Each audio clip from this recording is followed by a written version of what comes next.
रायगड किल्ला हा महाराष्ट्राच्या इतिहासाचा आणि सांस्कृतिक वारशाचा एक अमूल्य खजिनाच आहे.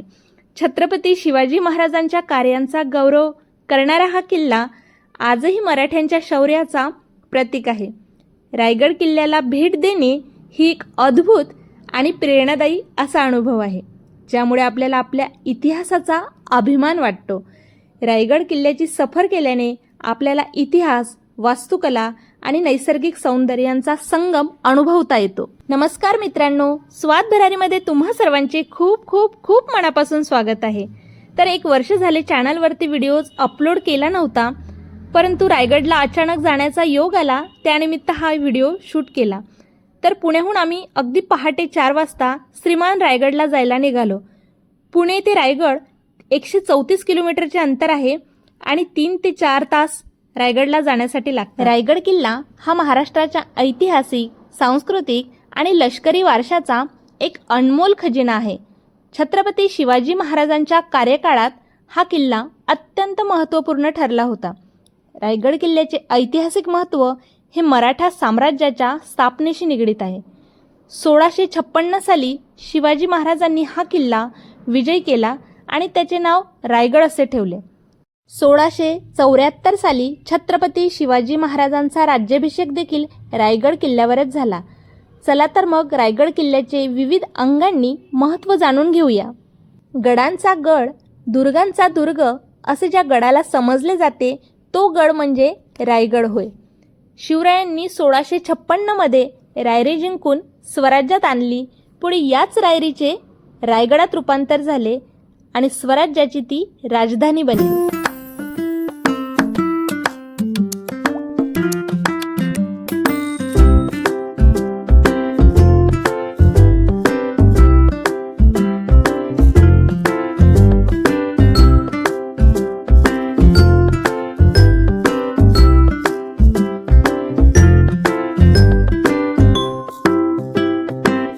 महाराजांनी रायरेश्वराच्या मंदिरात आपल्या सवंगड्यांसह स्वराज्याची शपथ घेतली व स्वराज्य विस्तार करण्यास सुरुवात केली. शिवकालीन खरं वैभव म्हणजे महाराजांनी उभारलेले गडकोट आणि हे गडकिल्लेच आजही सह्याद्रीच्या दरीखोऱ्यात अभेद्यपणे उभे आहेत. रायगड किल्ल्याच्या पायथ्याशी असलेला हा चित्त दरवाजा आहे. खरं तर गडावर जाण्यासाठी 3 मार्ग आहेत: चित्त दरवाजा, नाणे दरवाजा आणि रोपवे. आपण चित्त दरवाजातून गडावरती जाणार आहोत. श्रीमान रायगडाचे वर्णन किती आणि कसे करावे? खरंच पृथ्वीवरील जणू स्वर्गच आहे. श्रीमान रायगड हा 3 महत्त्वपूर्ण गोष्टींचा साक्षीदार आहे: मराठ्यांची राजधानी, महाराजांचा झालेला राज्याभिषेक आणि महाराजांनी घेतलेला शेवटचा श्वास.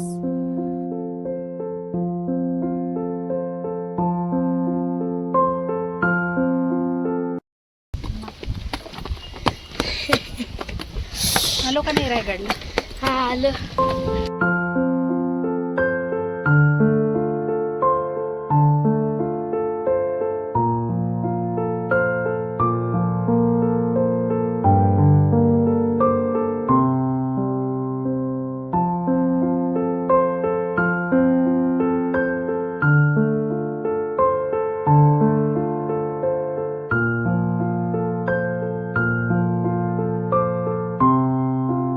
छत्रपती शिवाजी महाराजांनी जावळी जिंकून चंद्रराव मोऱ्यांकडील सर्व किल्ले काबीज केले. त्यात रायरी देखील होते आणि नंतर महाराजांनी रायरीचेच रायगड असे नाव ठेवले. महाराजांनी पाहिलं की रायरी पर्वत हे सर्वोत्कृष्ट ठिकाण आहे. सर्व बाजूनी उंच आणि सर्वात उंच आहे. संपूर्ण पर्वत अखंड खडक आहे. दौलताबाद हा देखील चांगलाच आहे, परंतु रायरीपेक्षा त्याची उंची कमी आहे. हा किल्ला दौलताबादपेक्षा उंच आणि कणखर आहे, म्हणूनच स्वराज्याच्या सिंहासनासाठी ही सर्वोत्तम जागा ठरली आहे. रायरी किल्ला हा जावळीचा राजा चंद्रराव मोरे यांनी बांधला होता. छत्रपती शिवाजी महाराजांनी रायरी हा किल्ला ताब्यात घेतला आणि महाराजांनी किल्ल्याचा जीर्णोद्धार व विस्तार केला आणि नंतर त्याचे नाव रायगड म्हणजे राजांचा किल्ला असे ठेवले. त्यानंतर रायगड ही स्वतंत्र मराठी राज्यांची आणि हिंदवी स्वराज्याची पहिली राजधानी बनली.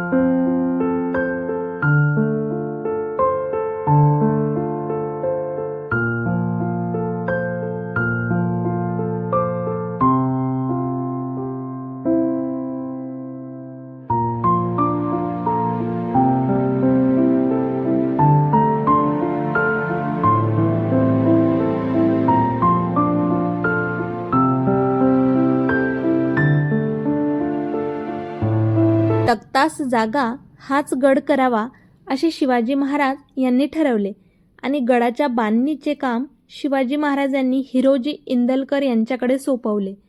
1656 ते 1670 या 14 वर्षात हिरोजींनी गडावर 350 इमारती, 11 तलाव आणि 84 पाण्याच्या टाक्या बांधल्या. स्थापत्यशास्त्राच्या दृष्टिकोनातून किल्ल्याचा महत्त्वाचा पैलू म्हणजे जर कोणी पायथ्याशी असताना हा किल्ला पाहिला तर तो एका मोठ्या पर्वतासारखा दिसतो. कोणतीही तटबंदी दिसत नाही. हे शत्रूंना देखील दिशाभूल करण्यासाठी आणि गोंधळात टाकण्यासाठी खूप फायदेशीर असे तंत्र ठरले. किल्ला चढत असताना शूज अचानक चावल्यामुळे शूज काढून अनवाणी चालावे लागले, पण शरीराला आणि मनाला अजिबात त्रास झाला नाही, कारण विठ्ठल माझा रायगडावर राहतो. हीच पंढरी मजला, हेची आम्हास काशी, लाल मातीमध्ये तीर्थ आमुचे सह्याद्रीच्या देवापाशी. पायऱ्या चढून थोडं पुढे आल्यानंतर एक अगदी थंडगार, स्वच्छ आणि अगदी निर्मळ पाण्याचा झरा दिसून येतो.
ही आहे किल्ल्याची मजबूत अशी तटबंदी. आणि फायनली आपण गडाच्या महाद्वारापाशी पोहोचलेलो आहे. हे आहे किल्ल्याचे पहिले प्रवेशद्वार. याला महादरवाजा असे देखील म्हटले जाते. मुख्य प्रवेशद्वाराची रचना ही गोमुख पद्धतीची आहे, म्हणजे एखाद्या गायीने तोंड फिरवल्यानंतर जी आकृती तयार होते त्याच पद्धतीने या गडाची रचना ही केलेली आहे. शत्रुपक्षांकडून संरक्षणासाठी ही रचना खूप महत्त्वपूर्ण ठरते. किल्ल्याच्या महादरवाजाचं बांधकाम आणि कोरीव काम अगदी भक्कम स्थितीत आजही दिसून येते.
पुढे आल्यानंतर जो तलाव आपल्याला दिसत आहे तो म्हणजे हत्ती तलाव.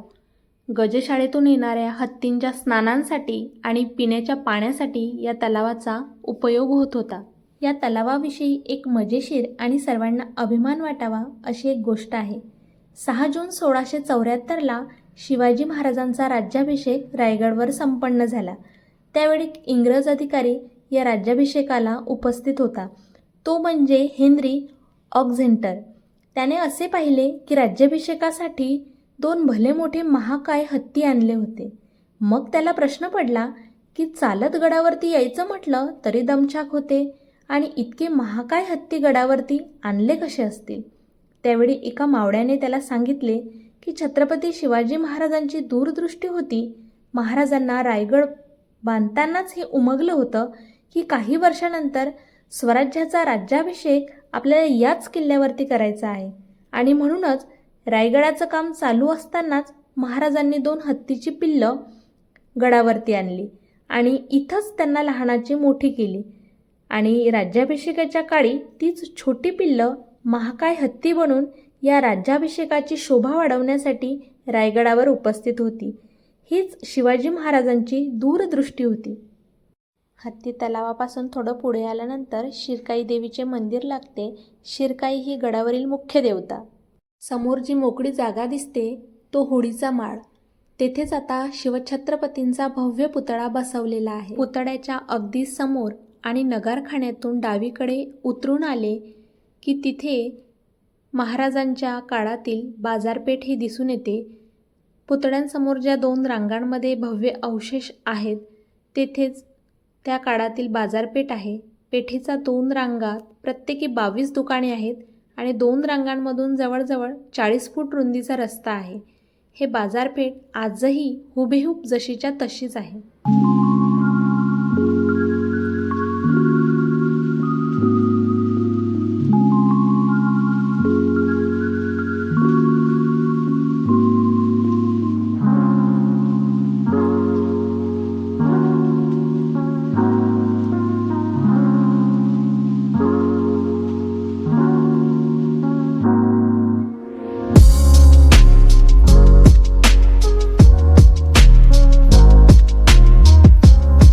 समोर आपल्याला दरवाजा दिसत आहे तो आहे नगारखाना.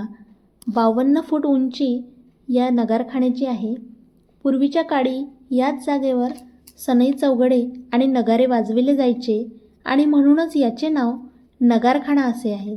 अतिशय भक्कम आणि सुस्थितीत याचे बांधकाम आहे. याची जी रचना आहे ती गेटवे ऑफ इंडियासारखीच आहे. परंतु छत्रपती शिवाजी महाराजांनी आधीच हा नगारखाना बांधला होता आणि नंतर इंग्रजांनी याची नक्कल करून गेटवे ऑफ इंडिया बांधले. नगारखान्यातून पुढे गेल्यानंतर छत्रपती शिवाजी महाराजांचा राजदरबार आणि सिंहासन पाहायला मिळते. राज्याभिषेकाच्या वेळी याच ठिकाणी 32 मानाचे सुवर्ण सिंहासन साकारण्यात आले होते.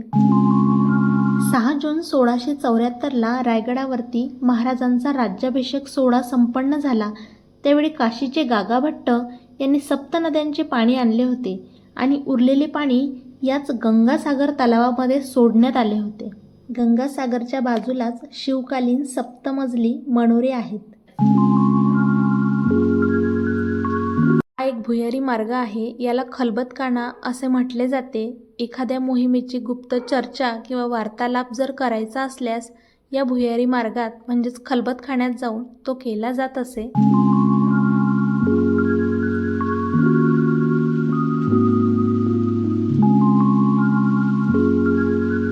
छत्रपती शिवाजी महाराजांचा हा राजवाडा आहे. 3 एप्रिल 1680 रोजी महाराजांनी याच ठिकाणी देह ठेविला आणि रयतेला सोडून गेले. महाराजांच्या अष्टप्रधान मंडळाचे हे वाडे आहेत. वाडे सध्या अस्तित्वात नाही, परंतु त्याचे अवशेष मात्र दिसून येतात. रायगडावरील छत्रपती शिवरायांच्या राजदरबारात उभे राहिल्यानंतर ईशान्येकडे नजर वळवली की ठळकपणे उठून दिसते ते दिमाखात उभे असलेले रायगडवरील श्री जगदीश्वराचे मंदिर. किल्ल्यावरील स्थापत्यशास्त्राचा एक अद्भुत नमुना आहे. हिरोजी इंदुलकरांची एक उत्कृष्ट निर्मिती आणि छत्रपती शिवाजी महाराजांची अलोट भक्ती असलेले हे एक देवालय आहे. छत्रपती शिवाजी महाराजांच्या आदेशानुसारच मंदिराची उभारणी करण्यात आली होती. त्यामुळे शिवाजी महाराज देखील या मंदिरामध्ये दररोज दर्शनासाठी येत असत. किल्ला बांधताना जेव्हा रक्कम कमी पडली तेव्हा हिरोजी इंदुलकर यांनी आपले घर गहाण ठेवले आणि महाराजांना जेव्हा हे कळाले तेव्हा बक्षीस स्वरूपात तुम्हाला काय देऊ म्हणून विचारल्यानंतर हिरोजींनी विनंती केली की जगदीश्वर मंदिराच्या प्रवेशद्वारावरील एका दगडावर त्यांचे नाव कोरण्यात यावे, कारण जेव्हा जेव्हा महाराज या मंदिराला भेट देतील तेव्हा त्यांच्या पायाची धूळ माझ्या नावाला लागेल. आणि महाराजांनी हिरोजीची इच्छा अंमलात आणली. जगदीश्वर मंदिराच्या अगदी समोरच छत्रपती शिवाजी महाराज यांची समाधी आहे. इथेच महाराजांना अग्नी देण्यात आला होता. खरं तर महाराष्ट्रातील प्रत्येकाने आयुष्यात एकदा तरी रायगड पाहायलाच हवा आणि रायगडावरती असलेल्या छत्रपती शिवाजी महाराज यांच्या समाधीवर नतमस्तक व्हायलाच हवं. पुनर्जन्म भेटल्यास नको जन्म माणसाचा, जन्म हवा एका दगडाचा, पण तो दगड असावा शिवरायांच्या समाधीचा.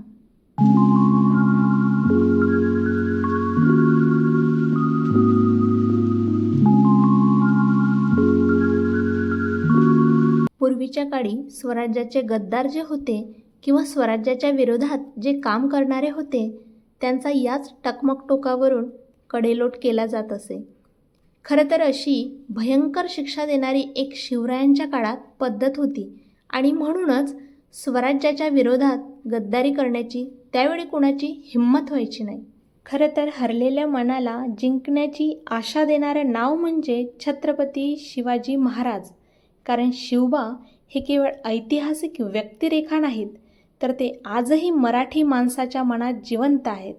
त्यांचे धैर्य, शौर्य, न्यायनिष्ठा आणि स्वराज्यासाठी झालेले अथक प्रयत्न आपल्याला प्रेरणा देतात. त्यांच्या जीवनचरित्रातील प्रत्येक पाऊल आपल्याला काहीतरी शिकवतं. चला तर मग पुन्हा भेटूया अशाच नवीन व्हिडिओसोबत. तोपर्यंत जय शिवराय.